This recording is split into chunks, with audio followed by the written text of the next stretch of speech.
Welcome to Right Now Workshop Podcast, where you can write a book and change the world.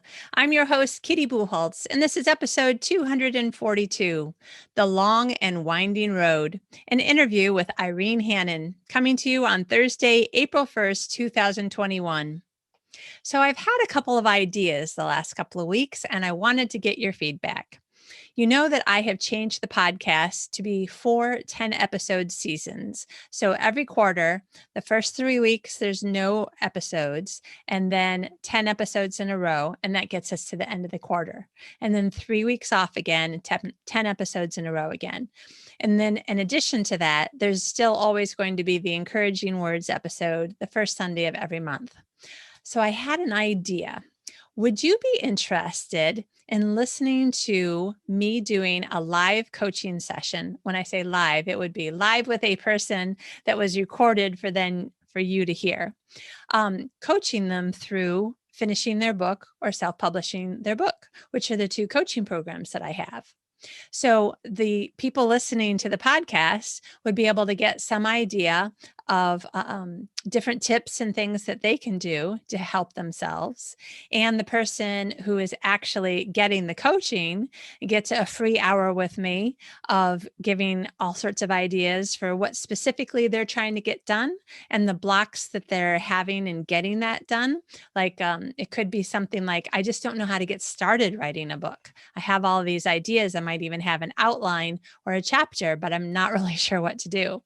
Or I've been working on the same book for a few years and I can't get past like the middle or the 3/4 point, or the ending just never works. Or I wrote what I thought was what I wanted to say, and it turns out that's not really what I wanted to say.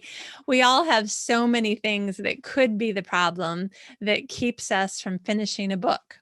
And so I thought it would be interesting to you, possibly. So this is my question. Would it be interesting to you if you were listening to an episode of me coaching someone? And if so, then would you be interested in being one of the people coached? I would probably do this once, possibly twice, kind of depends, per season. And we would just see, was it helpful for you? And were you interested in it? So let me know. You can reach out to me, kitty@kittybucholtz.com or Kitty Bucholtz on Facebook or Twitter. And just let me know if this sounds like the kind of episode that you would be interested in listening to. And also if you would be interested in being one of the people who is coached. So that's one of the things that I wanted to ask you. The other idea that I had, and this is actually based on some feedback that I've already gotten, you probably know I've been writing a book that is an encouragement for writers book. It'll be my first nonfiction book. Finally, I've had so many nonfiction ideas and so many things that, when you're a writer, there's so many ideas you have to write, but you're like, well, I have to do them in this order because I already have started something. So finally writing this book, gotten some great feedback from the first round of beta readers, even though it's very first draft. So it's almost more of an alpha reader test. And what I have decided to do based on some feedback is add in some other published authors' little stories about different pieces that are in the book. And for some of these people, for some of these pieces, it might actually work well for unpublished authors to give a little story. So for instance, the first chapter is about the blank page.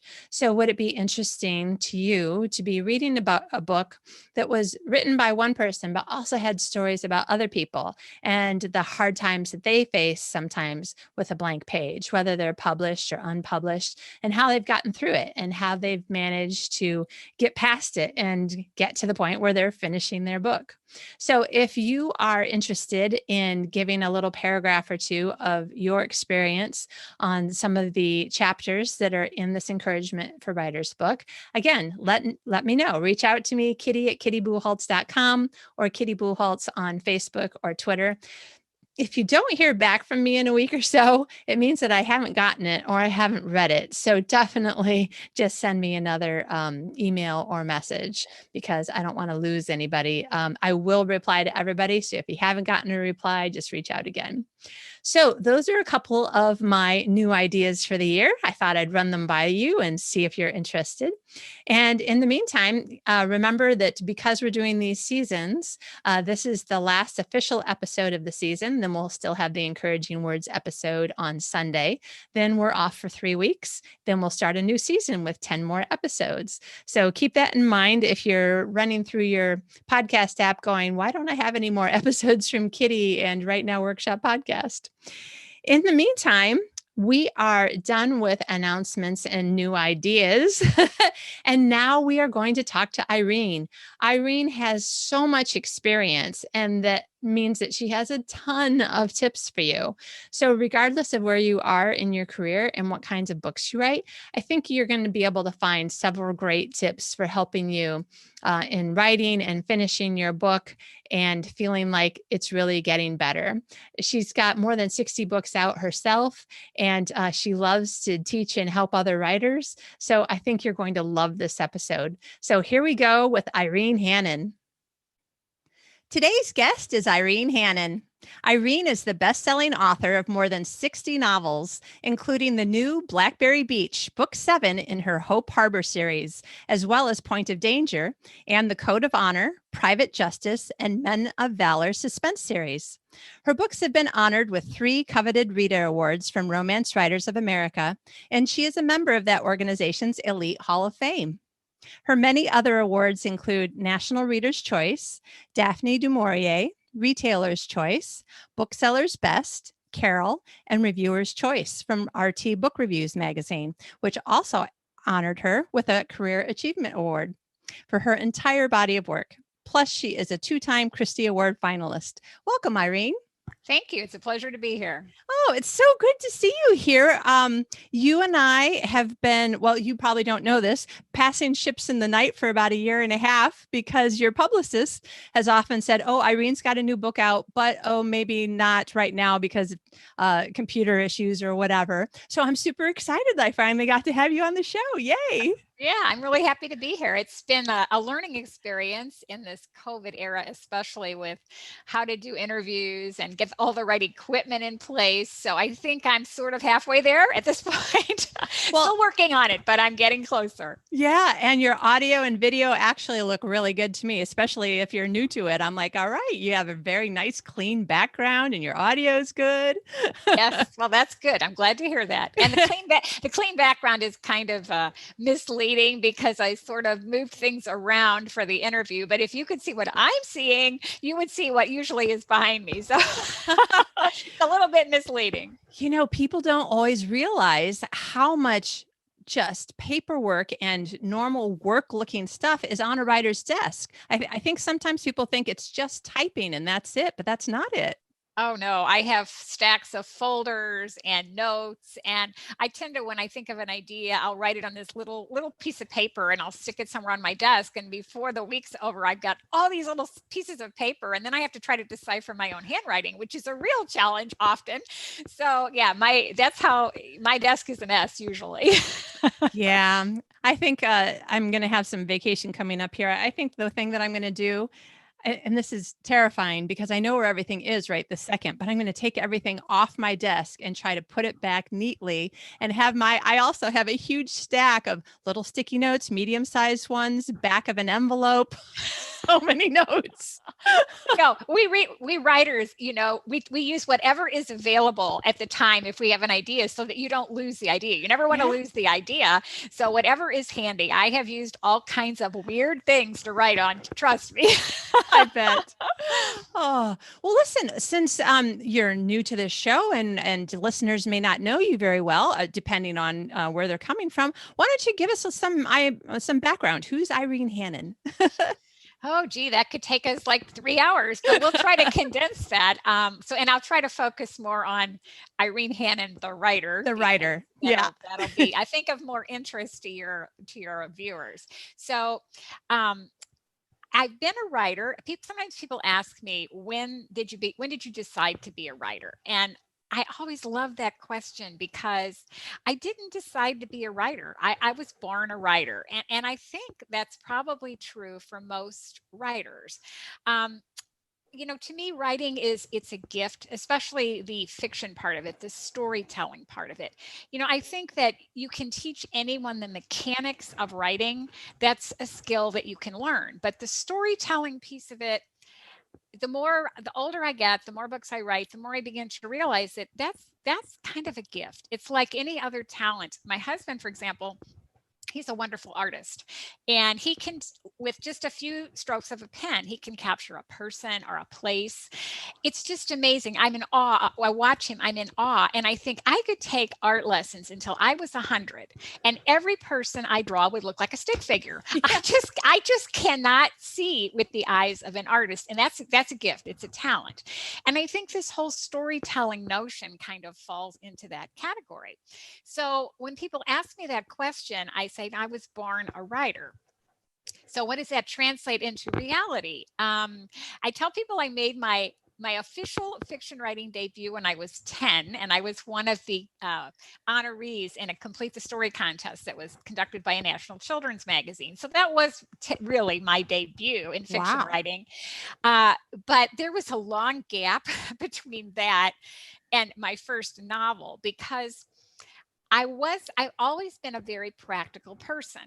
And I used to look at the whole arts thing and writing and think, it's really hard to make a living as a writer. And I was not one of these people who wanted to be a starving artist or live in a garret or suffer for my art. So I thought it never even crossed my mind that I could be a writer and make a living at that. So it wasn't even on my radar. So I went to college and I got very interested in psychology and ended up majoring in that. Very interested in that subject, which of course ended up being very helpful later as a writer. But I majored in psychology, and then I got to be, I think I was about a junior, and I realized, a psychology degree undergraduate is pretty useless. So if I wanted to be practical about this, what I would have to do to work in the field was to get a master's degree. And I was fine with that. But along the way in college, I also couldn't give up the writing totally. So I joined the newspaper, and I wrote on the newspaper in college. And so when I hit this realization that I needed to get a master's degree, it suddenly occurred to me that maybe I could switch direction. And instead of getting a master's degree in psychology, get a master's degree in journalism. So it really was a crossroads, a sort of fork in the road moment. Yeah. Because whatever I decided was going to dramatically change my life. And in the end, the writing won out. And I ended up going and getting a master's degree in journalism, and went right from, even before I graduated, I got a job with a Fortune 500 company here in the United States in corporate communications, where I stayed for many years. I wrote every day, not fiction, but lots of great stuff that I was able to write. And that was a great job. So once I was established there, and I had my security, I had my regular paycheck, I had my benefits, I had all the things that I thought, okay, I can pay the rent, I can eat. And then my thoughts started to turn back to, okay, I still really want to write stories. So I decided I'm going to give this a try, because I've always been an avid reader. I loved romances. I've always been a romance reader. So naturally, that's where I gravitated, was a story with romantic elements. And so I went ahead and I wrote a story. It was more of a novella. It was not a full-length book, and it was really, really bad. It was so bad. I don't even think I let my mother read it. I mean, that's how bad it was. She was always my big fan, but I thought, I don't even think she read that. And I still have that first attempt. It's in the deepest, the darkest corner of my closet, where it shall forever remain. It will never see the light of day. And I just didn't have the skills at that point to really produce a polished manuscript. But writing that piece did make me realize that I could take an idea and carry it through a whole book length. And I learned a lot writing that. So I put that one aside, and I went ahead and I wrote a straight romance, full-length book. And it was so funny. I think it's a common experience among writers. I finished that book and I thought, I did it. The world is just waiting for this book. I'm so excited. So I started looking for a publisher, and I kept looking and looking and looking, and I was accumulating this huge stack of rejection letters, and they just kept coming in, and I thought, okay, well, I'll just write another one. So I wrote a second book, and it was the same process. Same thing, send it out, rejection letter, send it out, rejection letter. At some point, I think some people would just say, okay, I just don't have it. I'm going to give up. But no, I just said, okay, I'm writing a third one. Good. I wrote a third manuscript and started to have kind of a similar experience with that one. And then I connected with my first publisher, who was starting a new line of books this was exactly what they wanted. And I should explain here that when I started writing my romances are what the general market would call probably sweet romances, which is kind of a misnomer because I deal with a lot of pretty heavy subjects in my books. So sweet doesn't quite fit, but it does capture the fact that there's no vulgarity, there's no gratuitous violence, there are no explicit bedroom scenes. So that's what I was writing. That's what I liked reading. That's what I was writing.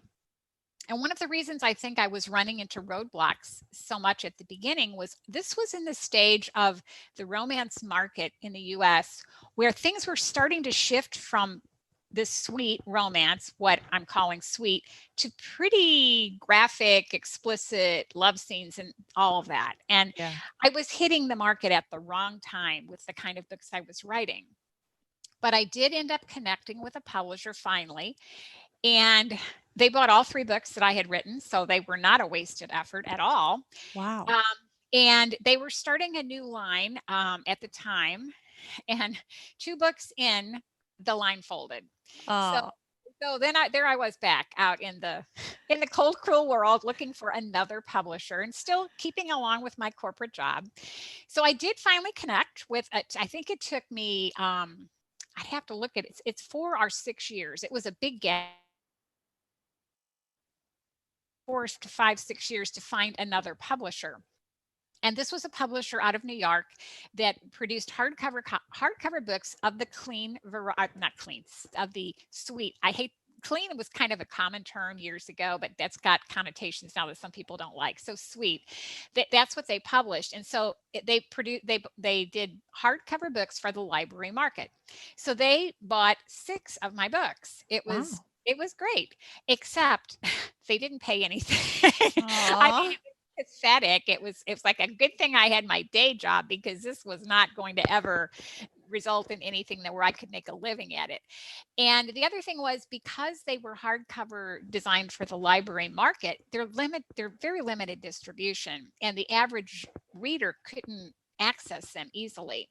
Right. So 6 books in with them, I thought they wanted more, and I thought, this isn't taking me where I really want to go. So I just stepped away from that publisher and began the search again for somebody else to publish my books. And I think it was another 4 or 5 years, I was able to connect with a division of Harlequin that was publishing the kind of books that I was writing. I ended up being one of their launch authors. Wow. And ended up writing, I think, 26 or 7 books for them. Wow. And so while all this is happening, so that career started to pick up. Now, at the same time, I'm in the corporate world. That career is really picking up. And I eventually got to the point about, let's see, how many years ago is it now? Like 15 years ago or so, that I was trying to juggle both careers. But on the corporate side, I was now in an executive position. I'm managing a lot of people, several groups. I was the speechwriter for the chairman of the board and president. I managed the annual report. I was the managing editor of our global magazine. It was a fantastic job. I mean, it was fantastic, but it was 24/7, basically. Yeah. It was leaving no time for writing. So I sort of hit another crossroads in my life. I realized that I was either going to have to stay in the corporate world and just put the writing aside until I retired, which was many years down the road, or I was going to have to walk away from this corporate job with all of its benefits and all of its security and focus on my writing. And that was a hard decision because I write romantic suspense and I write contemporary romance. And I tell people I had the kind of job in the corporate world that one of my villains would kill for. I mean, it was a fantastic job. You know, I flew around all over the place on the corporate jet. It was an amazing job, but I knew I would have to stop writing, and I had some momentum going with my writing at that point. So it was a really, really hard decision, but three things happened sort of back to back that gave me exactly the guidance that I needed. It was almost like as close to writing in the sky as you could ever ask for, because my publisher, Harlequin, at that point offered me another 3-book contract. I won my first Rita Award, which is the Oscar of romance fiction. Yeah. And another big change was that we had new management come into my division at work, and they had a completely different employee relations philosophy than I did. Yeah. And it was a really not great environment anymore. The job was still wonderful, but the environment just shifted significantly. And I thought, I think this is my answer. I think I'm going to leave this corporate job. So I did. I just walked away from that. Hardest decision I ever made. And it could have gone either way because, the writing business, it's like any of the arts businesses. You're kind of only as good as your last book or your last movie or whatever when you're in the arts field. So there's no guarantee. And even now at this stage of my career, I still never feel like there's any guarantee because the market can shift, the audience can shift. I mean, you just don't know. Yeah. So I decided I would take the risk and leave, and I did. And in hindsight, it was absolutely the best choice that I ever made, because that is when first of all, I didn't miss the corporate politics. I didn't miss the rush hour commute. Right. I didn't miss my phone that was, 24 hours a day. I could be called at any point. I didn't miss any of that.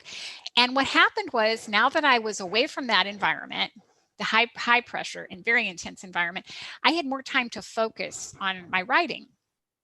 And that's when I broadened I went into a second genre. I started writing romantic suspense, much longer books at that point. And I would never have had the time or the energy to do that if I'd stayed in the corporate world, at least not until I retired.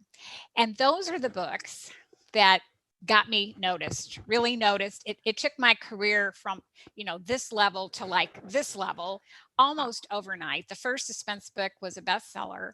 Everyone since has been a bestseller. And there's been I also stopped writing for Harlequin and began to write longer contemporary romances. Those became bestsellers. It was an incredible journey. And I still look back at it sometimes and think, I'm so glad I made the decision I did, but it was risky. I mean, it was definitely risky, and I'm thrilled with how it turned out. But so now ever since then, I write full time. I do 2 books a year. It is my full-time job. I make a living at writing, which is just in itself astonishing because it's pretty rare. Most novelists, I think, typically have a day job as well to supplement. But I'm able to do this for a living, and I'm just so grateful and so happy with how everything turned out. And it's kind of interesting because my journey to this point, where I starting back in college, where I had to decide between 2 paths and changing directions from psychology to writing, is kind of, there's a theme like that that's in my upcoming book that we're going to talk about. That's this idea of pursuing a dream and then changing directions. So it worked out great for me, and I'm thrilled where I ended up. And it's one of those, I've had marvelous success, but it was not an overnight. Yeah. You hear about people having overnight success, and it's like, no, that's so rare. It is so rare. It's a lot of years of work and hard work and taking chances and just keeping your nose to the grindstone. And I got the first, my first bestseller, and many people heard of me for the first time. And where did she come from? It's an overnight success. And it's like, no, it was not an overnight success by any means, but it did work out well. So that's kind of very quick a capsule of my writing journey. Yeah. And you know what? Already I'm seeing tips in here for people who are listening. When you come to a fork in the road, like take time and ask the question and see what sorts of things come up that seem to be answering it for you and with you. Yes, absolutely. I didn't make a rash decision, and I think it's being a full-time writer is a wonderful dream to have. But I am not the type to rush into anything like that. And I think by the time I made the switch, I'm trying to think how many books I'd written, but it was probably 12 or 15 published novels before I did that.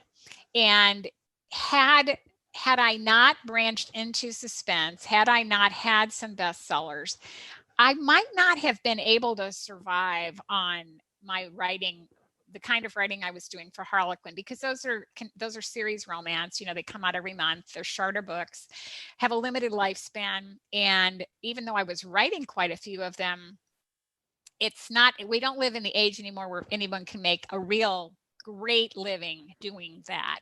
Yeah. So I could have ended up having to go back into a corporate job, but the stars aligned and I hit the market at exactly the right time with my first suspense novel. There was a gap in that particular part of the genre, and I had an endorsement from a well-known figure in the genre, which I think was gold. It was just gold for me.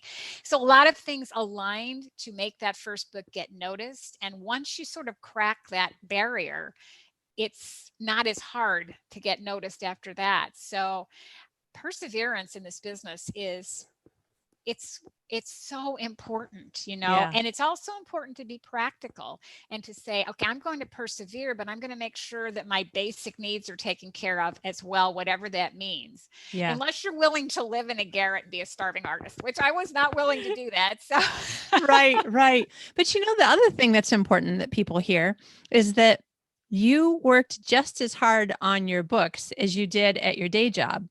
yes. And Yes. that was while you had the day job, you were working really hard at night and weekends. And after you made the switch, you were working really hard. It's not something that you see in a movie with, somebody with stars in their eyes staring at the ceiling and then just typing something. It's a lot of work. It is a lot of work. And in fact, I honestly think I know on my writing, I work way more hours in the day now than I ever expected to. I thought when I left the corporate world to write full time that I would have a little bit more moderate schedule, but but it didn't happen that way, maybe for the first year. But once I expanded into romantic suspense and started to write more books, it became very intense. And I was always this person who believed in great balance in life, trying to keep balance in life. Even when I was juggling the corporate job and the writing, I still was trying to build in time for avocations and family and all that.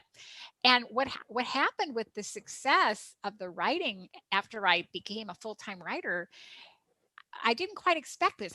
The success brought a lot more demands and a lot more time constraints on my free time, because there's a lot more to writing than the book. The book is the big thing, but there are all kinds of other obligations, including publicity, marketing, promotion.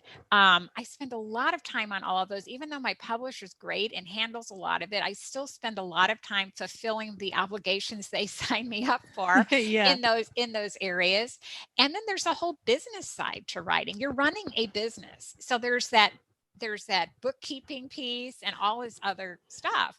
So what I found happening as my success began to grow is that I was working pretty much all the time.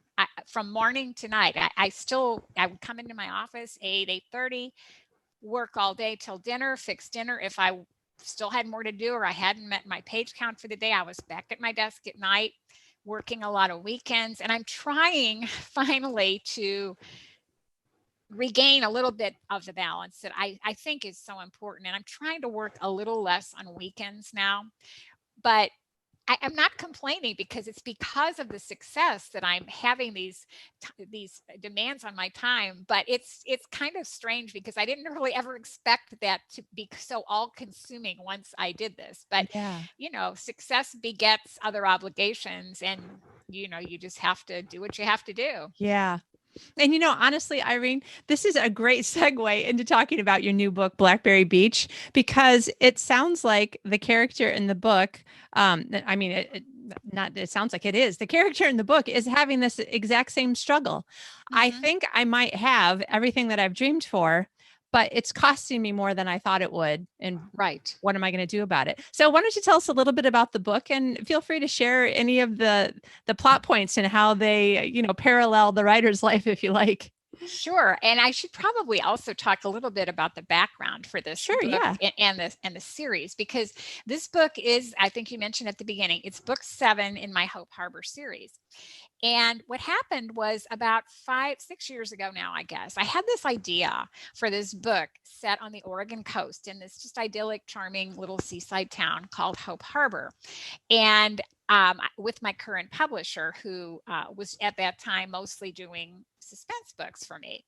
So I broached this idea, and my editor, thank heaven, said, I think that sounds like a great concept. So let's go ahead and do this Hope Harbor book. Now, in my own mind, and I think probably in hers, was the thought that if this goes well, we will have additional books set in Hope Harbor. But the first book was called Hope Harbor. And so I had great hopes that it would be well received by readers and that there would be a demand for more books. But we didn't know with the first book. So we got that book out there. Well, readers loved it. They just loved this little seaside town. They loved some of the secondary characters as well as the main characters. And so, of course, there were more books. And so we've kind of done contracts in 2 or 3 books segments at a time. This is book 7. Book 8 is already scheduled. We'll see beyond that. Book 8 is the last contracted book, but every book's been a bestseller. So I'm thinking that there probably will be more books. And the books are all standalone novels. So you can pick up any book and read it and not have to worry about, oh, wait, there's a plot point I'm missing, because the stories begin and end in each book. The common element is the town. And there are some little cameos from previous people. And then there are, as I said, there's a handful of secondary characters who are in every book. And I couldn't write a book now without these people because they have become so beloved. I've got the one character who has generated more mail than all of the characters in all of my other books combined is Charlie Lopez. I was going to ask you about Charlie because I'm like, oh, I love Charlie. Yes, readers love him. He's a taco making artist. He has a taco stand on the wharf, and he's also a renowned artist. And he's kind of the town sage, I guess, and the go-to person when people just need some advice or something. He's a beloved character in the town. Readers just love Charlie Lopez. I get letters all the time saying, are you ever going to write Charlie's story? Because he's got this little air of mystery about him. And I said, I don't know if I'll ever do that because I don't want to diminish the charisma that he has. But he's in every book. And I have these 2 clerics, one they're at churches on opposite sides of town, and they have this really great, like, friendly rivalry and camaraderie, and they're always kidding each other. The readers love them. And then I have a seagull couple, Floyd and Gladys, who are always in the books. They sort of joined up together in the first book, and now they're always in the books. So I have those secondary characters, but every book, as I said, does stand alone. Stories are completely different. And the other thing I should say, and then I'll talk specifically about Blackberry Beach, but the books are classified as contemporary romance, and they are, but they also have a lot of women's fiction elements. There are other storylines going on in the book besides the main couple romance. So there's a lot there's a lot more dimension to the books than what people think of sometimes when they hear romance. There's more going on than that. And I've tackled some pretty interesting subjects in some of the past books and some interesting relationships. So in Blackberry Beach, we have Catherine Parker, and she's come to Hope Harbor. She has been there before, in a different time. And she's come to Hope Harbor because she has spent her whole life aiming for one goal. She's invested blood, sweat, and tears. It has been her sole focus her whole life. And she's on the cusp of achieving this dream, right on the edge of achieving this dream. But some things have happened along the way. It's particularly one that is what has been the catalyst for her to come to Hope Harbor, that have sort of made her wonder if maybe that isn't really what she wants after all. And she's in this position of having to figure out, after all these years of working and being dedicated for this goal, what if that's the wrong goal for me? What if that's not really what I want after all? So she's got to figure that out. And she also has to figure out, well, if it's not, what do I do next? Because my whole life has been focused on this. So she comes to Hope Harbor to think all of this through. And of course, our hero enters the picture, and that's Zach Garrett, and he owns the local coffee shop. And he has a very interesting history too. He has come to that job from a different life. He has already made a huge change in his life. And it's a good change. He is glad that he made it, but it has caused some issues with other people in his life that are not resolved. So their paths cross, and together, as they begin to get to know each other, she realizes that he's been through a lot of what she's going through.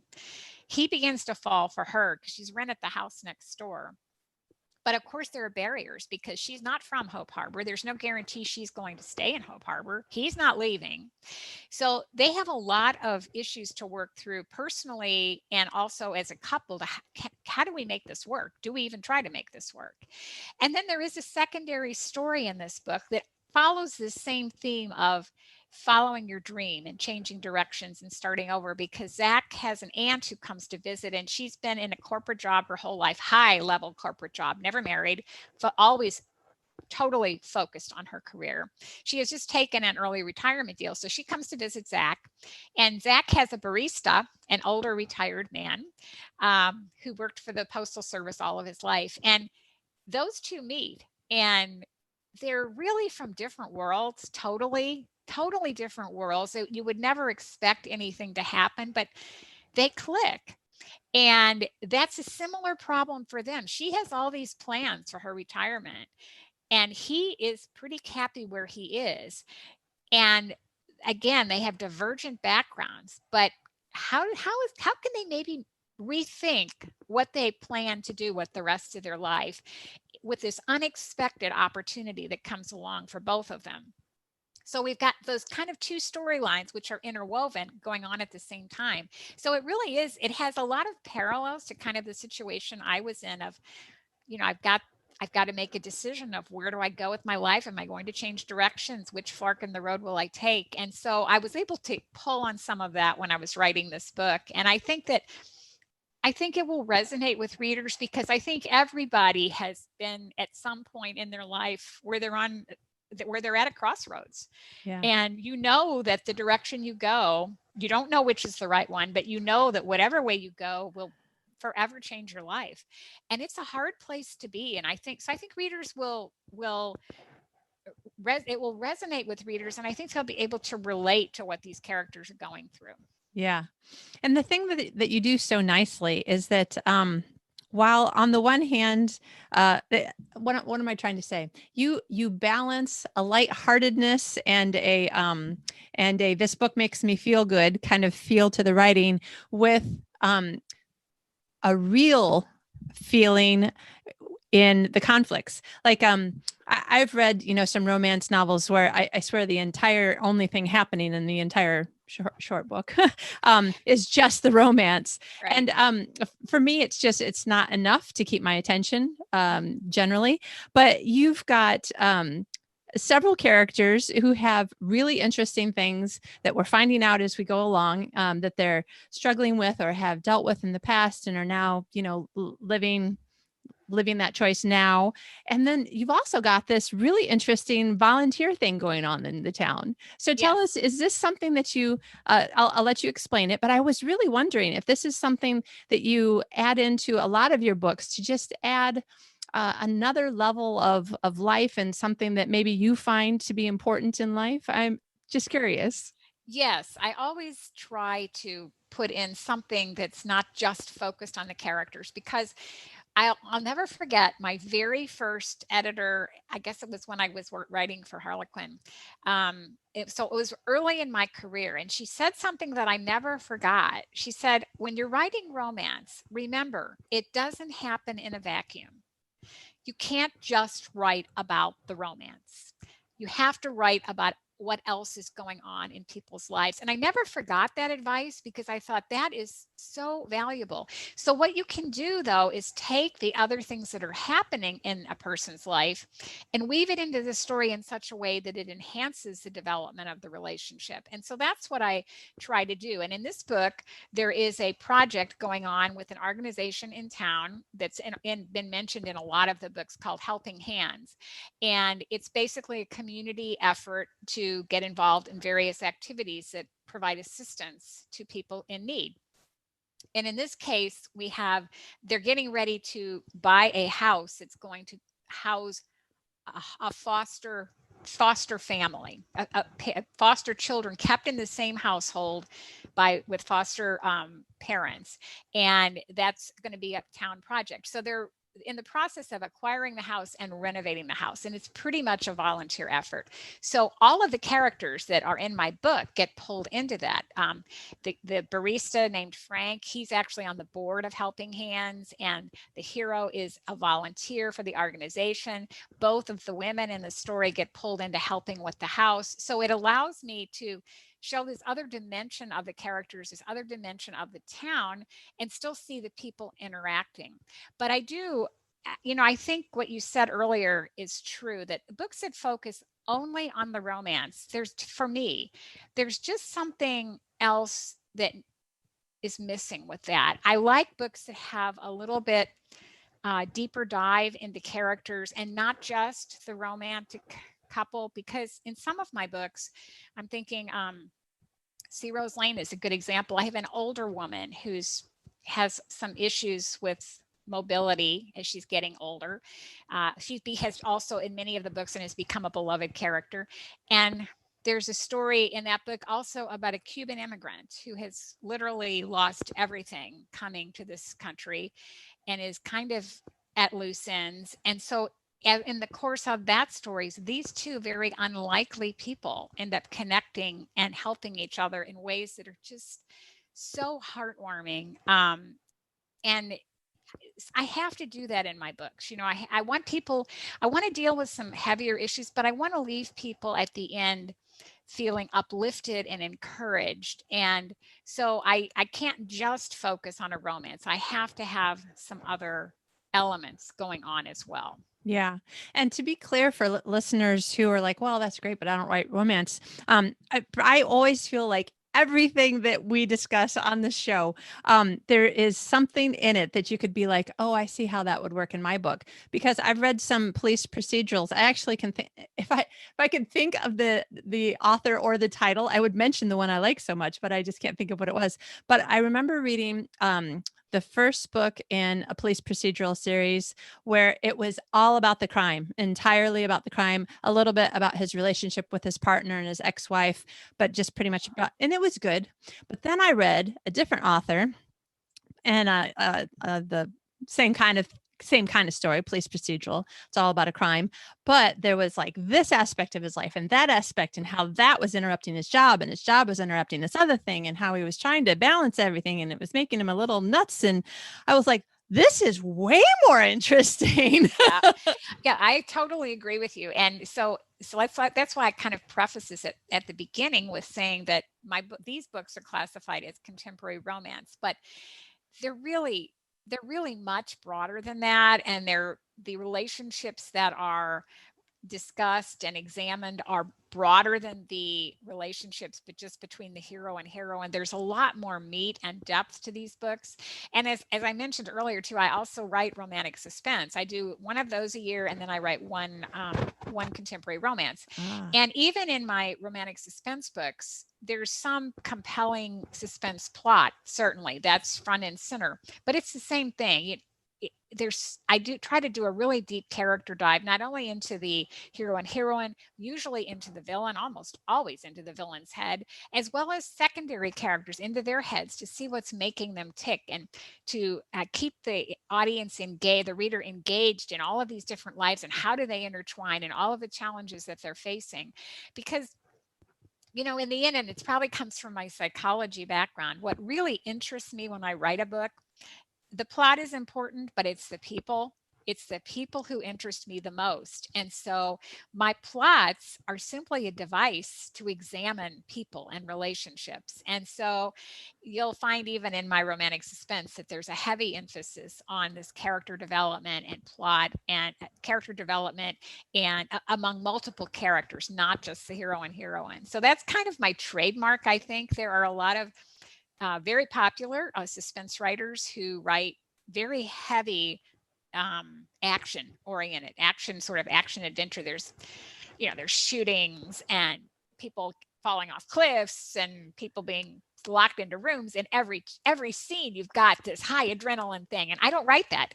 And so people who come to my books expecting that are usually not the kind of reader that I'm after, because my books are more psychologically driven, I guess. And I guess it's kind of like the difference between a James Bond movie and a Alfred Hitchcock movie. Yeah. And so that's what I write. So that's where my interest is. What makes people tick? Yeah. Now, your book before Blackberry Beach is Point of Danger, and that's book one in a new series. Yes, I've got that right here, right there. If you're watching on the YouTube if you're video. watching, yes, this is Point of Danger. Nice. And I think it's showing up backwards, isn't it? Only on your screen. On our screen, it shows up. Yep. Oh, perfect. Okay.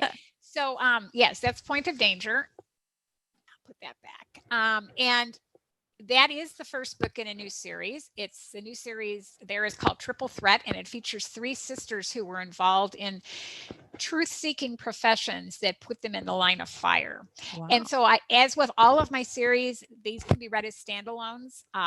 This one sister is featured in each book. The story begins and ends at the end of the book. You do see the other 2 sisters in secondary roles, but they're completely standalone books. So Point of Danger. And then the next book in this series, I just saw the cover. I'm so excited. It's called Labyrinth of Lies, and that'll be out next October. Okay. So I've got, 2 series going at once here in different genres. And it's that's why I said, very busy job. Yeah. Well, listen, you and I talked about so many things that we could be talking about on the show. And I know that we're going to have to wrap it up in a little bit, but so long as we're kind of on this trajectory, maybe you could give us some ideas. Obviously it has worked well for you. It doesn't mean it'll work well for everybody, but for people who feel like, yeah, I really do kind of have 2 loves as far as genre, can you give us some tips? Like, how do you manage 2 genres? Obviously, since you're working full time, you're able to do 1 book a year of each. But what other kinds of tips can you offer people?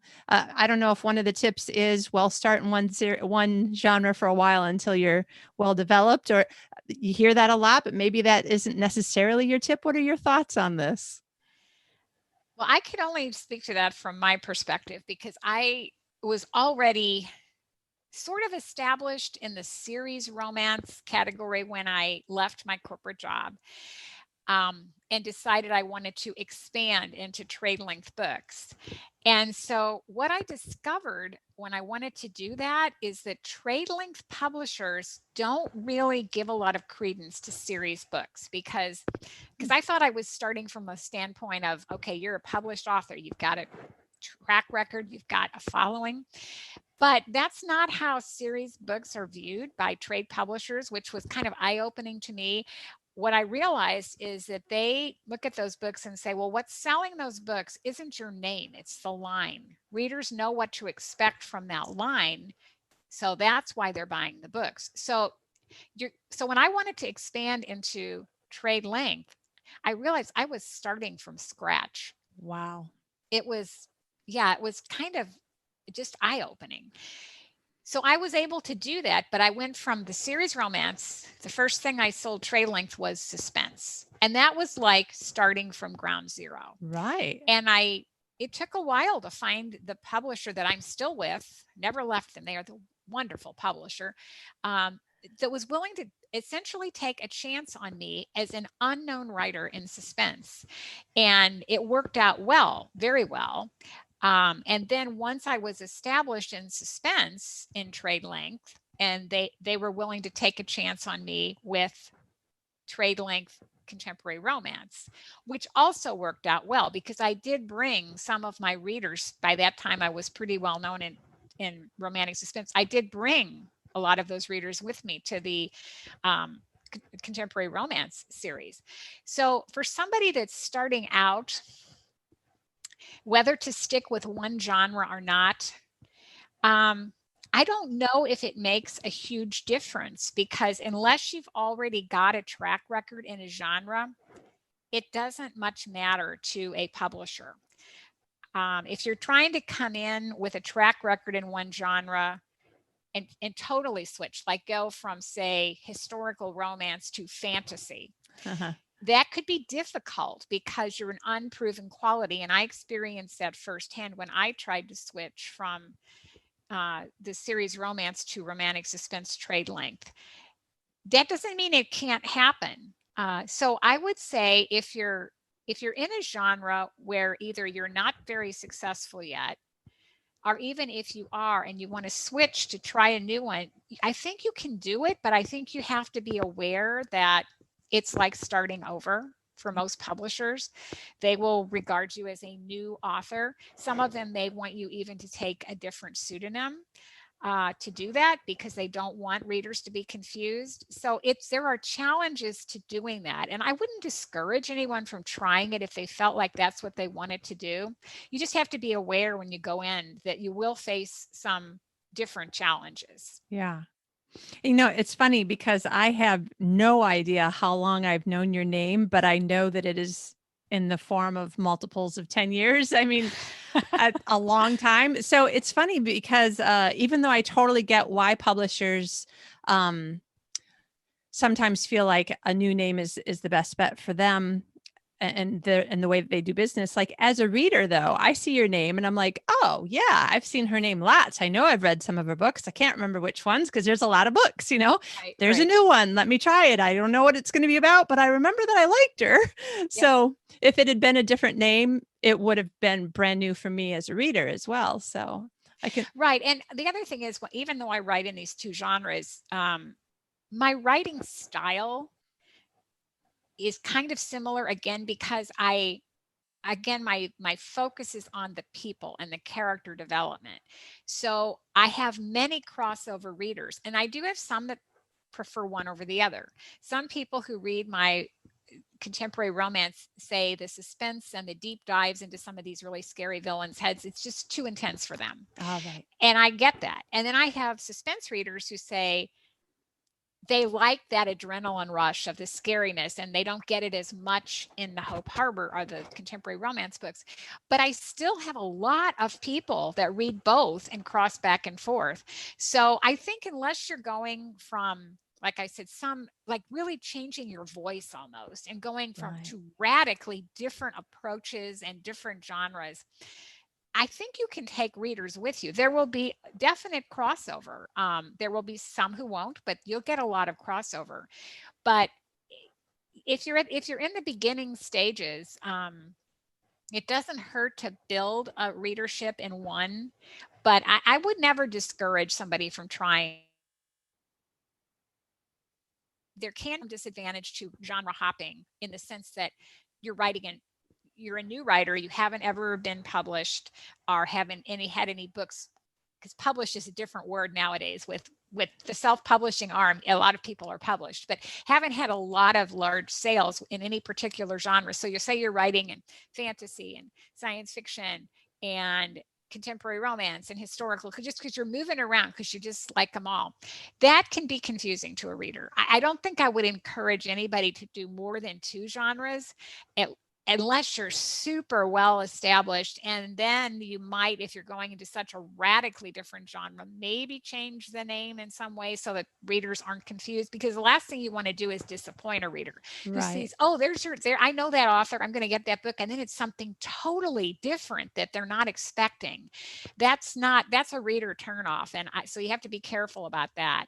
So a couple of genres I think are okay. Beyond that, if, like I said, if you start to spread yourself out over a lot of genres, that can be a little bit confusing for readers. Yeah.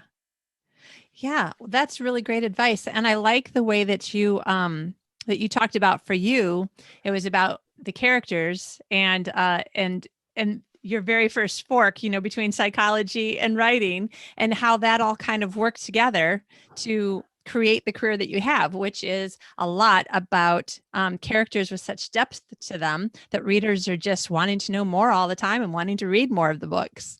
Yes, the psychology background actually turned out, I didn't go into psychology because I was thinking about using it for writing, but it ended up being a great asset. So it's funny how all these things I've done in my life have dovetailed to help me be a better writer. Yeah, yeah. And so that's another great tip for anybody listening, that you've done more than one thing in your life. And in the 21st century, that's probably mostly everybody. Look and see where things are overlapping and intersecting in ways that maybe you didn't realize before. Maybe it'll help you to really focus your storytelling skills in a way that you hadn't quite considered before. Yes, absolutely. Oh, this has been so much fun. There's so many things that we didn't even begin to touch on, but this has been great, talking about the things that we have. I think are really great tips, especially, it'll be near the beginning of a new year and people are thinking, what am I going to do this year? So I think that you've given people a lot of food for thought. Thanks for that. Oh, my pleasure. It's, I was always so grateful during my career when I could learn from other writers, and I just absorbed everything that I heard and tried to apply it to my own writing. And I still do. I tell people I learn with every book I write, and there's always something new to learn in this business. I touched on the fact that, self-publishing has become such a huge business now. There's always some new development in the world of publishing. Yeah. And so it's a constant learning process, and I expect I will learn something the rest of my life with every book I write. And I think as a writer, you have to be open to that and always realize there's more you can learn. Yeah, definitely. Oh, I'm so glad that you said that. I mean, there's so many things within the industry, and then little pieces of technology, like some new kind of social media that your publisher will want you to work on, or some new way that you can reach readers that it wasn't there 5 years ago or something. That's right. Exactly. Well, speaking of readers, if people are listening going, okay, I need to know more about Irene and her books, where can people find you? Well, of course, my website is irenehannon.com, and that's a great place to go if you just want to get a general history, my basic bio. You can read a synopsis of all my books. It's got all that kind of basic information. The place that I am on social media, I'm on Instagram, Twitter, and Facebook, but the place that I hang out the most, and I love to interact with readers, is Facebook. I'm on that way more than I am any of the other social media.